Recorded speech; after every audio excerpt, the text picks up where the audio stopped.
Pourquoi autant de religions, si Dieu est unique? Sont-elles toutes équivalentes, ou certaines se contredisent-elles jusqu'à l'exclusion? Partout sur la terre, l'homme élève des temples, écrit des prières, invente des rites. On dénombre des milliers de religions, des familles spirituelles innombrables, des traditions qui parfois se ressemblent et souvent s'opposent. Des doctrines incompatibles sur l'origine du monde, sur le salut, sur la nature même de Dieu. Alors il faut poser la question sans détour. Si la vérité existe, comment peut-elle se diviser en autant de versions? Bienvenue sur Chokhmah. Ici, nous parlons Bible, prophétie, discernement. Et surtout, nous ne cherchons pas à flatter, mais à comprendre la vérité. Et avant d'entrer dans l'histoire, il faut commencer par le nœud le plus simple, le plus froid, le plus implacable. Toutes les religions ne peuvent pas être vraies en même temps.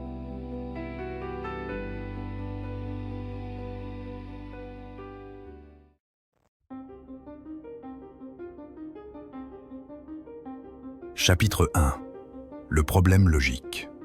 Toutes les religions ne peuvent pas être vraies. Lorsqu'on observe les religions du monde, un constat s'impose avec une rigueur presque mathématique. Elles ne disent pas la même chose. Certaines décrivent un Dieu personnel, qui parle, qui appelle, qui entre en relation. D'autres évoquent une énergie impersonnelle, diffuse, sans volonté ni parole. Ici, Dieu s'incarne et traverse l'histoire. Là, il demeure inaccessible, hors du temps, hors du monde.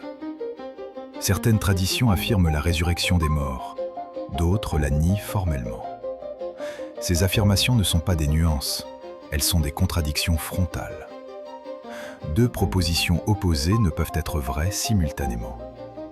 Ce n'est pas une question de foi, mais de logique élémentaire. Il est écrit « Dieu n'est pas un Dieu de confusion, mais de paix ».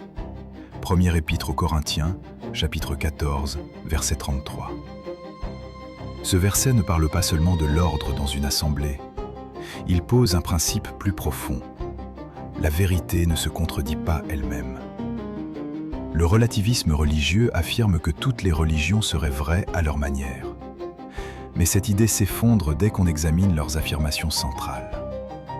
Dire que tout est vrai revient à dire que plus rien ne l'est. La conclusion est simple, mais dérangeante. Le relativisme religieux est intellectuellement intenable.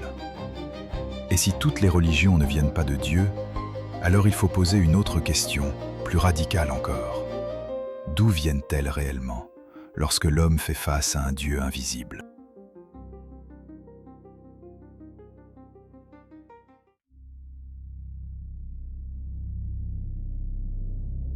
Chapitre 2. Origine des religions. L'homme face à un Dieu invisible.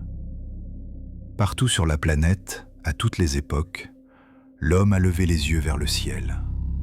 Qu'il vive dans la jungle, le désert ou la cité, une même intuition l'habite. Il existe quelque chose au-delà de lui. Un ordre, une cause, une transcendance. Ce besoin spirituel est universel. Il traverse les cultures, les langues, les siècles. Mais lorsque Dieu devient invisible, silencieux, lointain, l'homme tente de le rendre accessible. Alors naissent des formes religieuses façonnées par l'imaginaire humain. L'animisme, où chaque élément de la nature devient porteur de sacré. Le polythéisme, qui fragmente le divin en forces spécialisées. Les idoles, visibles, manipulables, rassurantes, parce qu'elles ne parlent pas et ne jugent pas.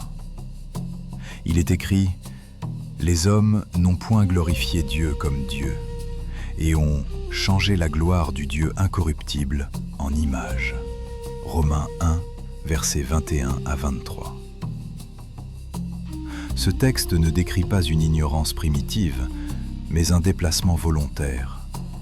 L'homme préfère un Dieu qu'il contrôle à un Dieu qui le regarde. Ainsi, les religions ne naissent pas d'un excès de révélation, mais d'un manque. Elles sont une tentative humaine de combler l'absence ressentie de Dieu, de rendre visible ce qui échappe, de fixer ce qui dérange. Mais au milieu de ces constructions humaines, un récit biblique surgit comme une dissonance radicale, affirmant non pas un Dieu fabriqué par l'homme, mais un Dieu qui se révèle sans être façonné.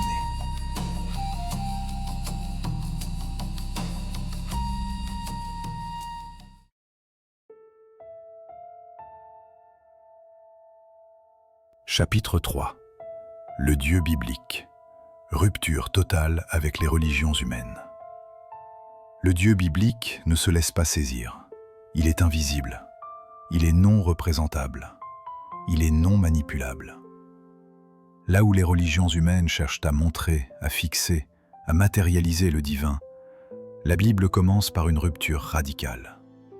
Il est écrit « Tu ne te feras point d'image taillée, ni aucune représentation de ce qui est dans les cieux en haut. » Exode 20, verset 4. Ce commandement n'est pas esthétique, il est théologique. Un hébraïsme dit « davar », un mot hébreu qui signifie à la fois parole, événement et action.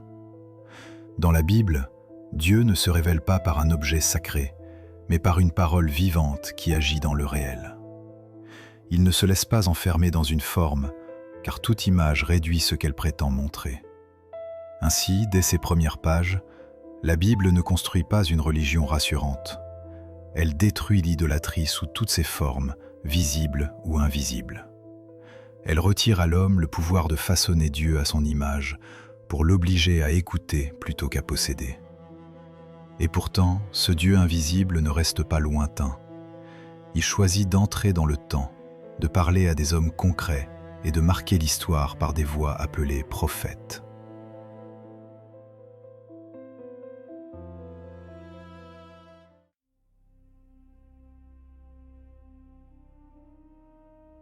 Chapitre 4. Dieu entre dans l'histoire. Prophète et révélation. Contrairement au récit mythologique, la Bible s'inscrit dans le temps réel. Elle parle de noms précis, de rois identifiables, de villes connues, de dates situées. Les prophètes ne s'expriment pas dans un monde vague et intemporel, mais au cœur de l'histoire humaine, sous des règnes bien établis, face à des peuples bien réels. La révélation biblique ne flotte pas dans le symbolique, elle s'ancre. Elle traverse les empires, les exils, les bouleversements politiques. Et surtout, elle annonce l'avenir avec une précision dérangeante. Il est écrit « Souvenez-vous des choses passées dès les temps anciens, car je suis Dieu, et il n'y en a point d'autre. J'annonce dès le commencement ce qui doit arriver. » Ésaïe 46, versets 9 à 10. Ici, Dieu ne se présente pas comme une idée spirituelle, mais comme celui qui maîtrise le cours du temps. Les prophéties bibliques ne sont pas des intuitions vagues, elles sont vérifiables, exposées au risque de l'échec. Si elles ne s'accomplissent pas, le message s'effondre. C'est précisément ce qui distingue le Dieu biblique des mythes religieux. Il accepte d'être jugé par l'histoire. Et au cœur de ces annonces prophétiques, une figure revient sans cesse, attendue, décrite, annoncée à l'avance, celle du Messie.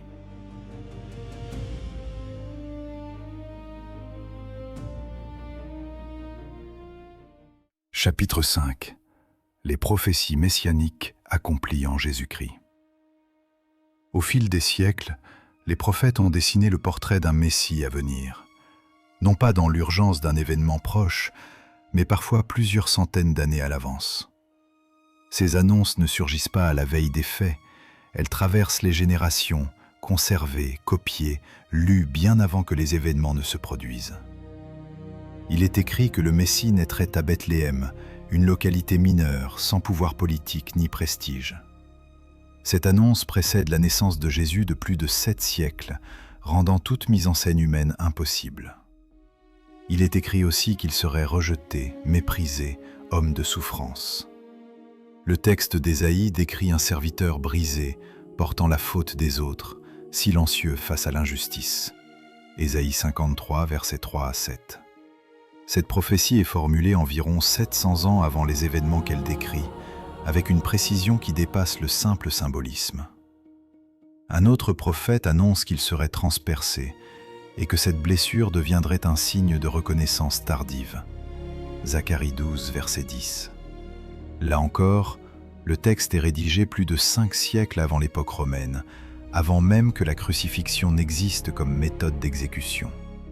À cela s'ajoute un élément décisif, la résurrection.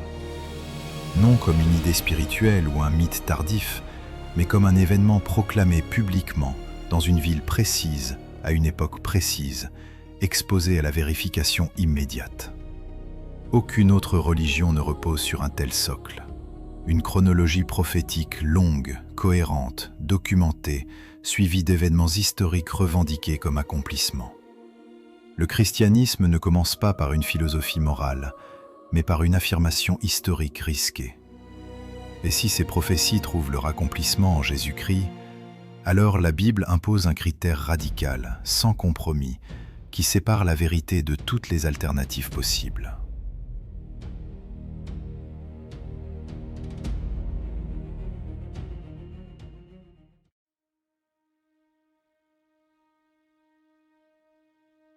Chapitre 6. Le critère biblique absolu, l'anathème. La Bible ne demande pas une foi naïve. Elle ne laisse pas la vérité à la merci de révélations successives, contradictoires ou évolutives. Au contraire, elle pose un principe radical. Dieu ne se contredit pas. Il est écrit « Quand nous-mêmes ou quand un ange du ciel annoncerait un autre évangile que celui que nous vous avons annoncé, qu'il soit anathème. » Galates 1, verset 8. Ce verset ne tolère aucune ambiguïté. Même une révélation prétendument céleste est rejetée si elle contredit ce qui a déjà été révélé. La vérité biblique ne progresse pas par correction, mais par accomplissement. Ce qui vient plus tard ne peut annuler ce qui a été établi auparavant. Toute révélation ultérieure qui nie, modifie ou inverse le message précédent est disqualifiée par avance. Ainsi, la Bible fournit son propre filtre de vérité. Elle ne demande pas à être protégée par l'autorité humaine, mais elle se juge elle-même. Ce critère ferme la porte au relativisme et empêche toute récupération spirituelle a posteriori. Et lorsque ce principe est appliqué concrètement, il conduit inévitablement à examiner certains systèmes religieux non pas de l'extérieur, mais selon leurs propres affirmations internes. C'est là qu'apparaît un paradoxe majeur.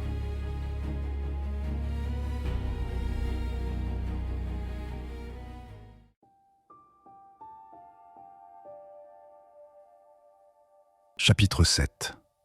Cas de l'islam, le paradoxe interne.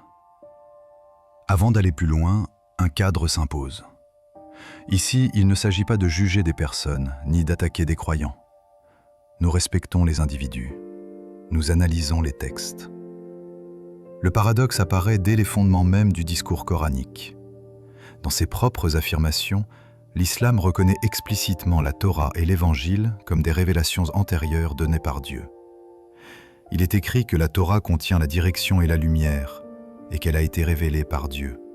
Coran, sourate 5, verset 44. Il est écrit également que l'Évangile a été donné à Jésus, contenant la direction et la lumière, confirmant ce qui l'a précédé.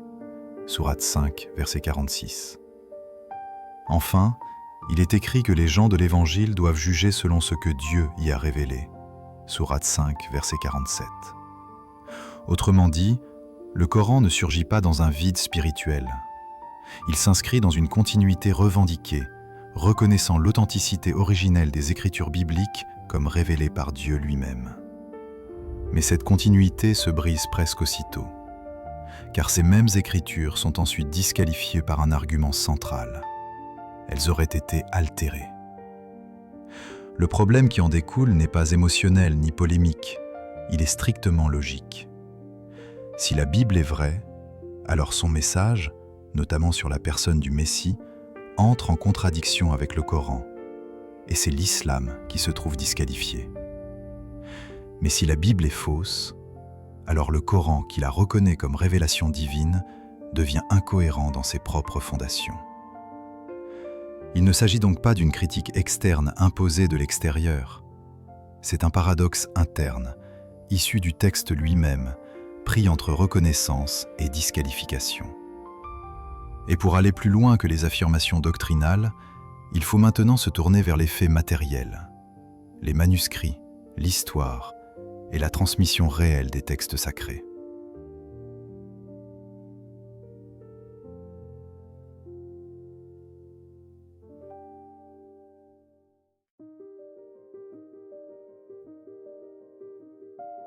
Chapitre 8. Manuscrits et histoire. Bible versus Coran. Lorsqu'on quitte le terrain des affirmations pour entrer dans celui des faits matériels, l'histoire devient un témoin silencieux mais implacable. Les textes ne se jugent pas seulement à ce qu'ils disent, mais à la manière dont ils ont été transmis. Du côté biblique, les données sont massives. Les rouleaux de la mer Morte, datés entre environ -250 et +70, contiennent des fragments et des livres entiers du Premier Testament.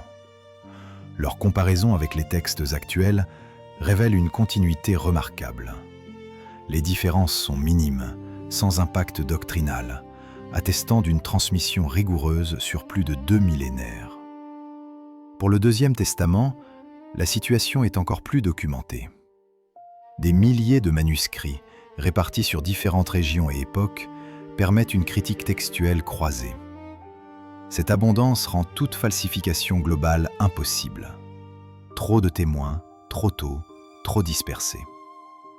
Du côté du Coran, le tableau est différent.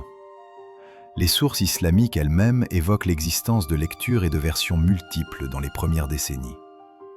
Une standardisation intervient sous le califat d'Othman, qui impose une version officielle.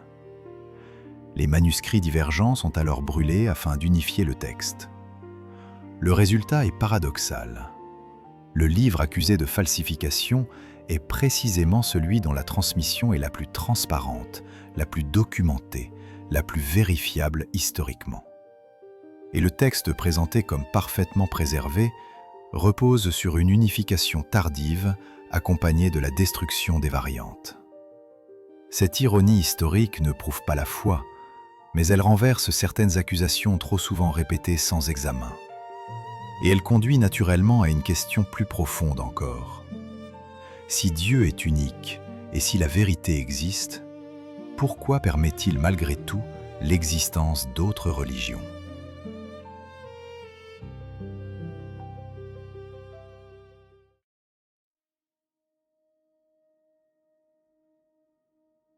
Chapitre 9. Pourquoi Dieu permet-il d'autres religions ? Si la Bible affirme l'existence d'une vérité, elle n'ignore pas pour autant la multiplicité des croyances. Elle ne la nie pas, elle l'explique. Au cœur de cette explication se trouve le libre arbitre. Dieu ne contraint pas l'adhésion. Il appelle, mais il laisse l'homme choisir, écouter ou détourner le regard. Sans liberté réelle, il n'y aurait ni foi authentique, ni responsabilité morale. Cette liberté ouvre aussi la possibilité de l'erreur. Et la Bible ne s'en étonne pas. Elle annonce que l'histoire sera traversée de voies concurrentes, de discours séduisants, de chemins apparemment spirituels mais trompeurs. Il est écrit que même des signes et des prodiges peuvent accompagner un message faux, et que l'homme sera alors mis à l'épreuve dans son discernement. Deutéronome 13, versets 2 à 4. Dans le Deuxième Testament, Jésus avertit « Gardez-vous des faux prophètes » Matthieu 7, verset 15. Autrement dit, l'existence de fausses religions n'est pas une surprise pour la Bible. Elle en est une confirmation. La vérité n'est pas mesurée à sa popularité, mais à sa fidélité. Et le discernement devient une responsabilité personnelle, non déléguée. Ainsi, loin d'invalider le message biblique, la prolifération des croyances alternatives correspond exactement à ce que les Écritures annoncent depuis le commencement. Et après ce long parcours à travers la logique, l'histoire et les textes, il reste une dernière étape, revenir à la question initiale et en tirer une conclusion lucide.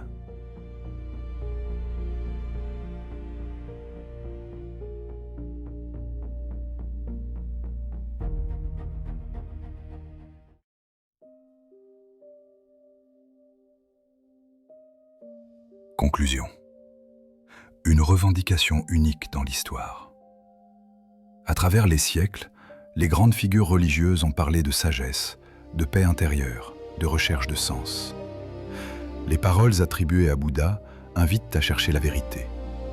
Confucius se présente comme un enseignant, non comme la voix.